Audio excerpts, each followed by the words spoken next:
When I was 15, my parents kicked me out so my older sister could have her own bedroom. When I asked them where I should go, Mom grinned. Figure it out, darky. That was 7 months ago. Today, they're both begging for forgiveness. My dad is black and my mom is white. I look really black while my older sister Kate looks more white. This one feature has affected my entire life. You see, despite my dad being black, he has extreme colorism against black people, while my mom is just straight up racist. To her, my dad is the only exception. Me and Kate are only 2 years apart, but growing up, our experiences were very different. Every birthday of hers was celebrated, not only with a cake, but also huge birthday blowouts every day for her entire birth week. Meanwhile, my birthday was just another day in the year. However, instead of soaking up all the attention and hating me as much as our parents did, Kate would always be kind to me when they weren't looking. On my 9th birthday, Kate knew our parents wouldn't do anything for me, so she asked them if she could celebrate her birthday on my day. Of course, they said yes, and when the day came, she let me choose who to invite. When it was time for the cake, Kate distracted my parents and brought them into another room so everyone could sing happy birthday for me. It was one of the happiest days of my life. Another time, when we got our report cards and she got all C's while I got B's, she knew my parents would likely wail on me for not getting A's. So while they were reading my report card, she begged them not to hurt me because she didn't like violence. So they ended up just pinching me a few times. So even though my parents basically saw me as a cotton picker, as they called me,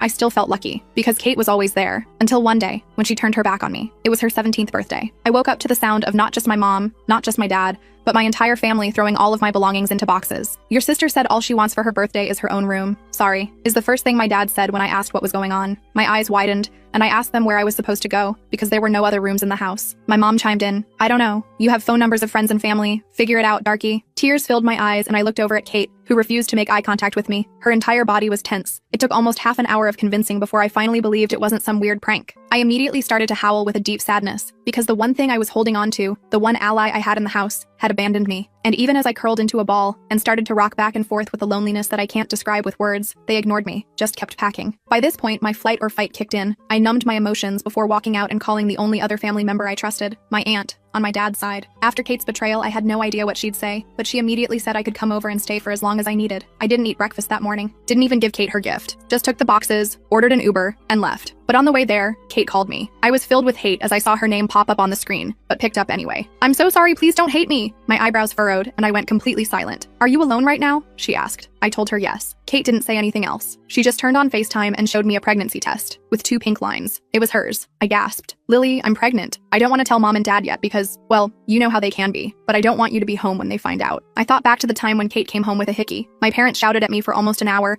telling me how bad of an influence I was, how it was all my fault. So I understood. Kate, what can I do to help? I asked. She told me to ask for her help from our Aunt Bonnie. Suddenly, I could hear my parents walking up the stairs singing happy birthday, so I hung up. My mind was spinning. A part of me was relieved that Kate was still my best friend, but mostly, I was just worried, very worried. And when I got to my Aunt Bonnie's, my stomach twisted into a pretzel knot because she opened the door, gave me a huge smile, and hugged me super tight. I'm so happy you visited. I never told her what had happened, and clearly my parents didn't either. We were in the middle of polite, introductory small talk when I just blurted it out. My parents are racist and my sister is pregnant. The second I said it, she laughed, thinking it was some sort of joke. And that's when I started bawling my eyes out. By this point, we had already taken in the boxes, so we went inside and she listened while I talked. I made her promise not to tell my parents, and she swore she wouldn't. The next hour consisted of me completely unloading everything. The racism, the favoritism, getting kicked out. She promised I would be safe with her, and held me while I cried myself to sleep. I didn't know it at the time, but Aunt Bonnie was about to make my parents pay. Me and Kate's lives were about to change forever. When I woke up the next morning on Aunt Bonnie's couch, I had that brief moment of confusion where I didn't know where I was. Then it all came rushing back. Getting kicked out, Kate's pregnancy, everything. My eyes felt swollen from crying, and my back hurt from sleeping in a weird position. I checked my phone. 3 missed calls from Kate, but nothing from my parents. Not surprising, but it still stung. I could hear Aunt Bonnie in the kitchen making breakfast. The smell of bacon and eggs filled the apartment. My stomach growled loudly. I hadn't eaten since lunch the day before. Good morning, sleepyhead, Aunt Bonnie said when I shuffled into the kitchen. She looked like she'd been up for hours already. I made you some breakfast. Eat up. We've got a lot to talk about. I sat down at her small kitchen table and started eating. The food was amazing. Or maybe I was just starving. Either way, I practically inhaled it while Aunt Bonnie sat across from me, sipping her coffee. I've been thinking about everything you told me, she said after I'd eaten about half my plate. And I need to ask you something important. Has your dad ever hit you? I almost choked on my orange juice. Nobody had ever asked me that directly before. Not like, punched me or anything, I mumbled. Just some slaps, pinches, that kind of stuff. Aunt Bonnie's face darkened. That's still abuse, Lily. And the emotional stuff, the way they treat you differently from Kate, that's abuse too. I just stared at my plate. When someone actually says it out loud like that, it hits different. I'd always known something was wrong with how my parents treated me, but hearing someone call it abuse made me feel both validated and weirdly ashamed. I'm calling your parents after breakfast, she continued. First, to tell them you're staying with me for now. Second, to let them know I'm aware of how they've been treating you. My heart started racing. But what about Kate? If you tell them you know everything, they'll realize I told you about the pregnancy. I won't mention the pregnancy, Aunt Bonnie assured me. That's Kate's news to share when she's ready. But the rest, they need to hear it. After breakfast, I called Kate back while Aunt Bonnie cleaned up. Kate answered immediately. sounding stressed out of her mind. Are you okay? Where are you? Did Aunt Bonnie let you stay? The questions came rapid fire. I told her I was fine and staying at Aunt Bonnie's place. She sounded relieved, but still anxious. I asked how she was doing and if our parents suspected anything. They don't suspect a thing, Kate said. They're too busy redecorating my room now that it's all mine. She sounded guilty saying it. Lily, I'm so sorry. I should have found another way. I wasn't completely over being hurt, but I understood why she did it. It's okay, I said. But Kate, what's your plan? You can't hide a pregnancy forever. Kate started crying softly. I don't know. I'm scared to tell them. You know how they'll react. I knew exactly how they'd react. They'd blame me somehow, even though I had nothing to do with it. They'd shame Kate, but ultimately forgive her. They'd make everything worse. What about the father? I asked. Is he in the picture? It's Tyler, Kate said. You know, from my chemistry class. His parents are super religious. If they find out, he's screwed. We both are. Tyler Williams. I knew him vaguely. Tall, quiet guy who played baseball. Not someone I would have expected Kate to date secretly. Have you thought about what you want to do? I asked carefully. Like, do you want to keep it or? I don't know yet, Kate admitted. I need time to figure it out. Can you ask Aunt Bonnie if she'll help me? Maybe I can come over and we can talk? I promised to ask Aunt Bonnie and told Kate to hang tight. Right after we hung up, I heard Aunt Bonnie on the phone in the living room. Her voice was raised,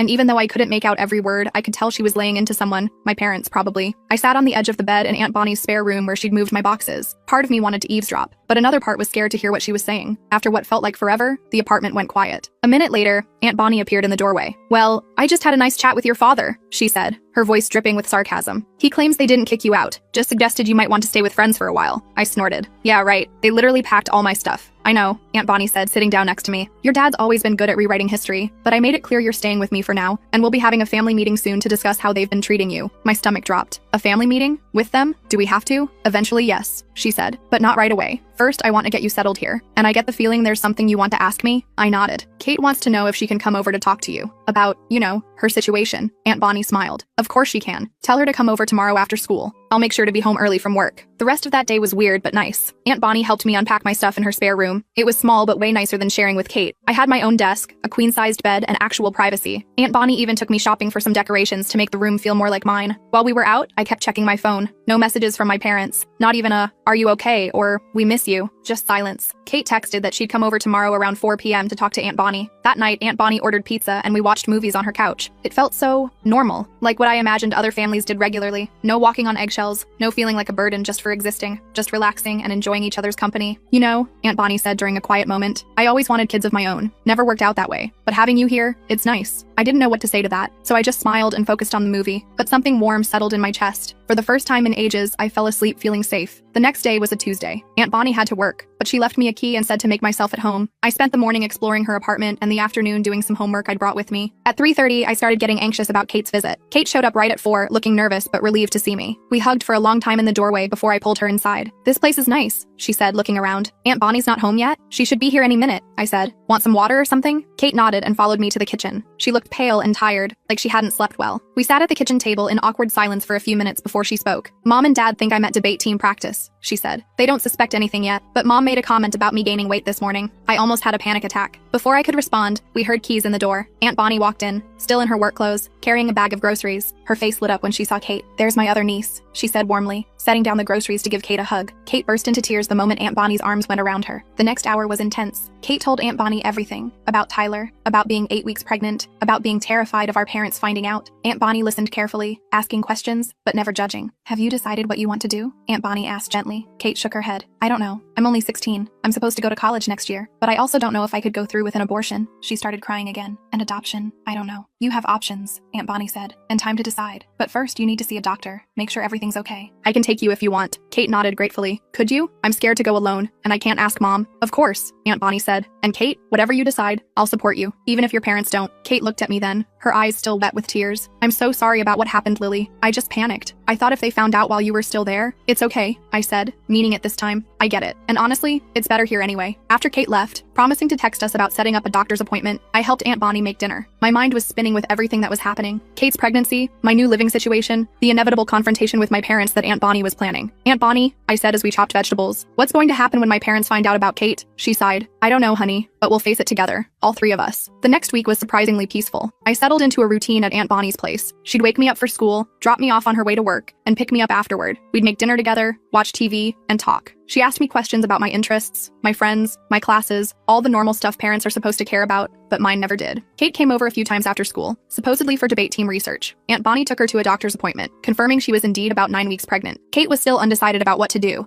but at least now she was getting proper prenatal care in the meantime. My parents? Radio silence. Not a single call or text asking how I was. Kate said they barely mentioned me at home, like I'd just ceased to exist. It hurt, but it also confirmed what I'd always suspected. They didn't really love me the way parents are supposed to love their kids. Then on Friday evening, everything blew up. Kate called me in a panic. Mom found my prenatal vitamins, she said, her voice shaking. She put it together with me gaining weight. She knows Lily. She knows I'm pregnant. My heart sank. What happened? What did she say? She went ballistic. Kate sobbed, started screaming about how I'd ruined my life, how no decent college would accept me now, how I'd brought shame on the family. Dad came home in the middle of it and lost his mind too. I put Kate on speaker so Aunt Bonnie could hear. Are you safe? Aunt Bonnie asked immediately. I'm in my room with the door locked, Kate said. But they keep pounding on the door, demanding I come out and face the consequences of my actions. I'm scared. Aunt Bonnie grabbed her car keys. We're coming to get you. Pack a bag with essentials. You can stay here too. The drive to my parents' house was tense. Aunt Bonnie drove like a woman on a mission, her knuckles white on the steering wheel. I sat in the passenger seat, texting Kate updates on our location. She wasn't responding anymore, which made my anxiety spike. When we pulled up to the house, I felt sick to my stomach. I hadn't been back since the day they kicked me out. The porch light was on, and both my parents' cars were in the driveway. Stay in the car, Aunt Bonnie instructed as she put the car in park. No way, I protested. Kate's my sister. I'm coming with you. Aunt Bonnie looked like she wanted to argue, but nodded instead. We walked up to the front door together, and she rang the doorbell. The sound of shouting from inside immediately stopped. A moment later, my dad yanked the door open. His expression changed rapidly from anger to surprise to a forced smile when he saw Aunt Bonnie. Bonnie, what a surprise, he said, completely ignoring my existence beside her. What brings you by so late? Cut the crap, Marcus, Aunt Bonnie said coldly. We're here for Kate. She called us. My mom appeared behind him, her face blotchy from crying or yelling or both. This is a family matter, Bonnie. You shouldn't be involved. I am family, Aunt Bonnie shot back. And so is Lily, though you seem to have forgotten that. Where's Kate? In her room, having a teenage tantrum, my dad said dismissively. She can come out when she's ready to discuss her options rationally. The way he said options made my skin crawl. I knew exactly what option he thought was rational. Let me go get her, I said, already moving toward the stairs. My mom tried to block my path. You don't live here anymore, Lily. You can't just move, Aunt Bonnie said, her voice so authoritative that my mom actually stepped aside. I ran upstairs to Kate's room, my old room too, and knocked gently. Kate, it's me. Open up. The door cracked open, and Kate peeked out, her face streaked with tears. When she saw it was really me, she flung the door open and hugged me tight. Thank God you're here, she whispered. They've lost their minds. Dad says I have to get an abortion, or he'll throw me out. Mom keeps crying about what people at church will say. Pack your stuff, I told her. You're coming to stay with me and Aunt Bonnie. Kate nodded and quickly grabbed a duffel bag, shoving clothes and toiletries inside. I helped her pack, grabbing things she missed, her laptop charger, her favorite sweater, the stuffed bear she'd given me years ago that had somehow survived the purge of my belongings. When we came back downstairs with her bag, my parents were still arguing with Aunt Bonnie in the entryway. You can't just take her, my mom was saying. She's 16. She's still a minor. Watch me, Aunt Bonnie replied. Unless you want me to call Child Protective Services and report how you've treated both your daughters, I suggest you step aside. My dad's face turned an alarming shade of red. Is that a threat? You have no proof of anything. I have Lily's testimony, Aunt Bonnie said calmly. And now I have evidence of you trying to force Kate into a medical procedure against her will. Do you really want to test me on this, Marcus? My parents exchanged a look. For the first time in my life, I saw something like fear in their eyes. Kate can make her own decisions when she turns 18, my mom said, changing tactics. For now, she stays here where we can take care of her. Take care of her like you took care of me? I blurted out. By treating her like garbage if she doesn't do exactly what you want? My dad finally acknowledged my presence with a glare. You don't know what you're talking about. We've always provided for both of you. Providing food and shelter is the bare minimum. I shot back. You never loved me. And now that Kate's done something you don't approve of, you're treating her the same way. Kate stepped forward, clutching her bag. I'm going with Aunt Bonnie and Lily. I'll be back when you're ready to support me no matter what I decide about my baby. My mom started crying again, but it felt manipulative rather than genuine. Kate, please, think about your future. I am thinking about my future, Kate said firmly. And right now, it's not here. We walked out of the house together,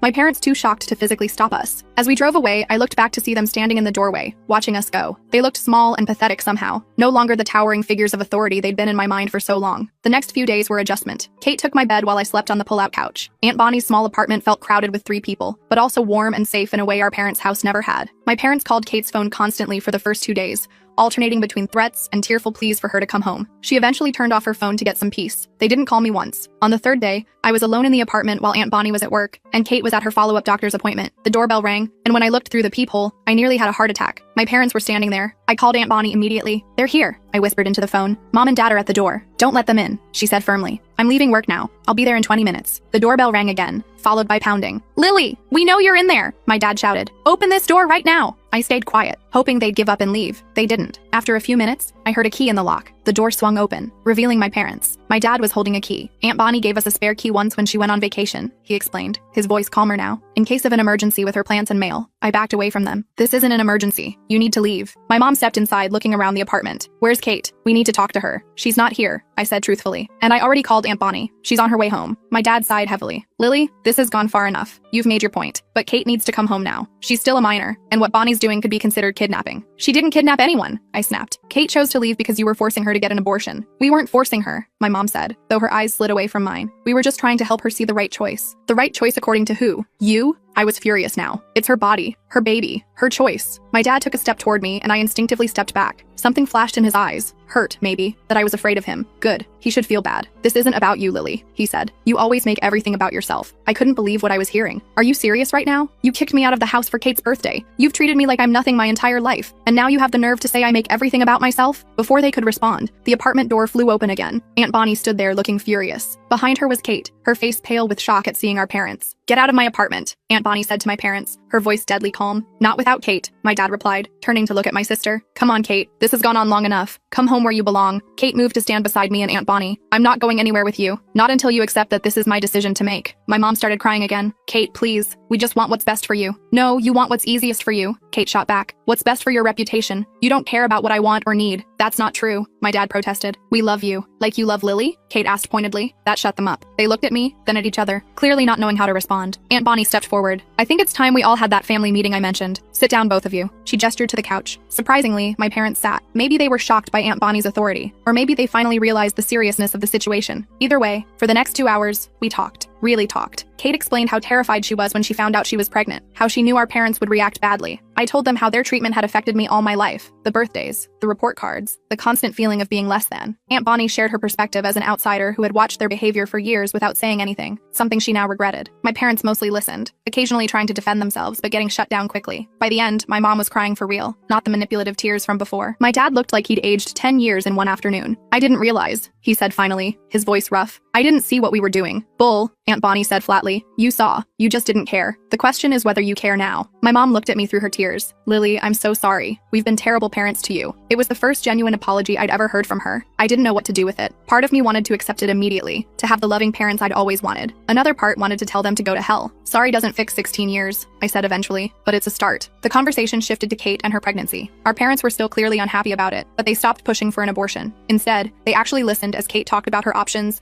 keeping the baby, adoption, or termination, and her fears about each choice. By the time they left, nothing was resolved, but something had shifted. They promised to respect whatever decision Kate made about her pregnancy. They invited both of us to come home, but also said they understood if we wanted to stay with Aunt Bonnie for now. As Aunt Bonnie closed the door behind them, the three of us collapsed onto the couch, emotionally exhausted. Do you think they meant it? Kate asked quietly. About supporting my decision? I don't know, Aunt Bonnie said honestly. People don't change overnight, but they might be starting to see the damage they've done. I wasn't convinced. One conversation, no matter how intense, couldn't undo a lifetime of behavior. But for the first time, I felt like maybe, just maybe, things could be different. That night, as I lay on the pull-out couch staring at the ceiling, I thought about everything that had happened. In less than 2 weeks, my entire life had been turned upside down. I'd lost my home, gained an ally in Aunt Bonnie, and somehow ended up in a strange new dynamic with my parents. Kate came out of the bedroom and sat at the edge of my makeshift bed. Can't sleep? I asked. She shook her head. Too much going on in here. She tapped her temple. Lily, do you think I should give them another chance? I sat up. That's your call. They're still our parents, for better or worse. I'm scared they'll go back to how they were before, she admitted. That they'll pressure me about the baby or treat you badly again. Probably, I said honestly. People don't change that easily. But now we have Aunt Bonnie, and we have each other. Kate smiled a little. We've always had each other. She paused, then added, I think I want to keep the baby. Is that crazy? I reached out and squeezed her hand. Not crazy. Scary. Sure, but you'll be an amazing mom. Better than ours at least, Kate said with a bitter laugh. As we sat there in the dark, I realized something important. No matter what happened with our parents, whether they truly changed or just pretended to, Kate and I would be okay. We had survived this far. We would keep surviving, together. The journey ahead would be complicated. Kate's pregnancy, my uncertain living situation, our fractured relationship with our parents. But for the first time, I felt like we weren't facing it alone. The next morning, I woke up with a weird sense of hope, mixed with doubt. Kate was curled up next to me on the pull-out couch, having fallen asleep there after our late-night talk. She looked peaceful for once, one hand resting protectively over her still flat stomach. I carefully got up without waking her, and found Aunt Bonnie in the kitchen making pancakes. Morning, she said, sliding a stack onto a plate for me. How'd you sleep? Okay, I guess, I said, dousing the pancakes in syrup. Kate told me she wants to keep the baby. Aunt Bonnie nodded, not looking surprised. I figured she might. That girl's got a nurturing spirit. Always has. She sat down across from me. How do you feel about becoming an aunt? I hadn't really thought about it that way. Weird. Good weird, though. We ate in comfortable silence until Kate shuffled in, hair sticking up in all directions. Aunt Bonnie wordlessly passed her a plate of pancakes, which she accepted gratefully. So what happens now? I asked after we'd all eaten. Now we figure out a game plan, Aunt Bonnie said. Kate needs to finish school. You both need stability. And your parents need to prove they're serious about changing. Kate looked down at her empty plate. I should probably talk to Tyler too. He deserves to know what I'm deciding. That conversation happened later that day. Tyler came over looking terrified, probably expecting Aunt Bonnie to tear him a new one. Instead, she offered him lemonade and gave them privacy to talk in the bedroom while I pretended not to eavesdrop from the hallway. I couldn't hear everything, but Tyler's reaction surprised me. No arguing or denying responsibility. Instead, he kept saying stuff like, whatever you need, and I'll be there. When they came out an hour later, Kate looked relieved, and Tyler looked determined, if still scared. I'll tell my parents tonight, he promised before leaving. They'll freak, but they're big on responsibility. They won't let me bail. After he left, Kate flopped down next to me on the couch. Well, that went better than expected. He seems decent, I admitted. He is, Kate said, scared out of his mind, but decent. The next couple days passed in a blur of planning. Aunt Bonnie called our parents for another meeting, this time with all of us plus Tyler and his parents. Talk about awkward. Tyler's parents were shocked but rallied quickly, especially his mom. My parents were stiff and formal, but at least they weren't yelling. The adults talked about practical stuff, medical insurance, living arrangements, school plans. I mostly sat quietly, watching everyone's faces. My dad kept looking at me when he thought I wasn't paying attention, this weird mix of guilt and something else I couldn't identify. My mom barely made eye contact with anyone. After that meeting, our parents asked if we'd consider coming home for dinner that weekend. A fresh start, my mom called it. Kate immediately looked at me. Up to Lily, she said firmly. I go where she goes. My dad nodded slowly. Fair enough. I agreed, but only if Aunt Bonnie came too. No way was I walking back into that house without my backup. They reluctantly said yes. That Friday night was the most uncomfortable dinner of my life. My mom had clearly spent hours cooking all our favorite foods, even remembering mine correctly, which was a first. The conversation was strained, everyone trying too hard to be polite. Halfway through dinner, my dad cleared his throat. I've been doing some reading, he said awkwardly, about colorism and how it affects children. He looked directly at me. I never realized what I was doing to you, Lily. I'm not asking for forgiveness, just a chance to try to be better. I almost choked on my mashed potatoes. My dad, reading about colorism, admitting he was wrong. I didn't know what to say, so I just nodded. My mom jumped in next. We've also found a family therapist, she said. For all of us, if you girls are willing. We have a lot to work through. I looked at Kate, who raised her eyebrows like, what do you think? Maybe, I said cautiously. We'll think about it. After dinner, my dad awkwardly showed me my old room, except it wasn't my old room anymore. They'd completely redone it. New paint, new furniture, even a fancy desk for studying. It was nice. Way nicer than what I'd had before. We thought, if you wanted to come back. He trailed off. I don't know yet, I said honestly. This is all happening really fast. He nodded. I understand. The room's yours whenever you want it. No pressure. That night, back at Aunt Bonnie's, Kate and I stayed up late talking. She was torn about moving back home. On one hand, they were being surprisingly supportive about the baby now. On the other hand, we both knew how quickly they could flip. What do you think? She asked me. Should we give them another chance? I sighed. I don't know. Part of me wants to believe they've changed. Another part is waiting for them to go back to normal. Same, Kate admitted. But I also feel bad about taking advantage of Aunt Bonnie. Her apartment's tiny for 3 people, let alone 4 once the baby comes. That was a good point. Aunt Bonnie had been amazing, but this wasn't a long-term solution. We decided to talk to Aunt Bonnie about it in the morning. When we brought it up over breakfast, she surprised us. I've actually been thinking about this, she said. I've been looking at 3-bedroom apartments. More space for all of us. You want us to stay with you permanently? Kate asked, sounding shocked. Aunt Bonnie shrugged. If that's what you want. Or you could try going home, with the understanding that my door is always open if things don't work out. We talked it through for hours. By the end, we had a plan. Kate and I would move back home on a trial basis. We'd attend family therapy. We'd spend weekends with Aunt Bonnie. And at the first sign of our parents reverting to their old ways, we'd be out of there. Moving back was weird. My parents were trying so hard it was almost uncomfortable. My dad kept asking about my schoolwork and offering to help. My mom suddenly wanted to know about my friends and interests. They both fussed over Kate, making sure she ate properly and got enough rest. Family therapy was even weirder. Our therapist, Dr. Chen, didn't let anyone get away with anything. When my dad tried to downplay some of the things he'd done, she called him out immediately. When my mom cried about how hard it was for her, Dr. Chen pointed out how much harder it had been for me. The breakthrough came about a month in. We were talking about birthdays, specifically how they'd celebrated Kate's but ignored mine. My mom started with her usual excuses about being busy or tight on money. That doesn't explain the pattern, doctor, Chen said calmly. Why was money always tight for Lily's birthday but never for Kate's? My mom went silent. Then, to my complete shock, she turned to me with tears in her eyes. Because I'm racist, she said simply. I didn't want to admit it, even to myself, but I treated you differently because you look more black, and that's unforgivable. The room went dead quiet. My dad looked like he'd been punched. Kate reached over and squeezed my hand. I don't know if it's unforgivable, I said finally, but it really messed me up. My mom nodded, tears streaming down her face. I know, and I'll spend the rest of my life trying to make it right, if you'll let me. It wasn't an instant fix. There were still awkward moments, still times when they'd slip into old habits and I'd have to call them out. But that confession was the first time I believed they might actually be changing. Meanwhile, Kate's pregnancy was progressing. Her first ultrasound was a big deal. We all went, even Tyler. Seeing that tiny blob on the screen made everything more real. Kate cried. Tyler looked terrified but held her hand the whole time. My parents stood awkwardly in the corner until the technician asked if they wanted to see their future grandchild. After that, my mom couldn't stop talking about baby stuff. By the time Kate was showing,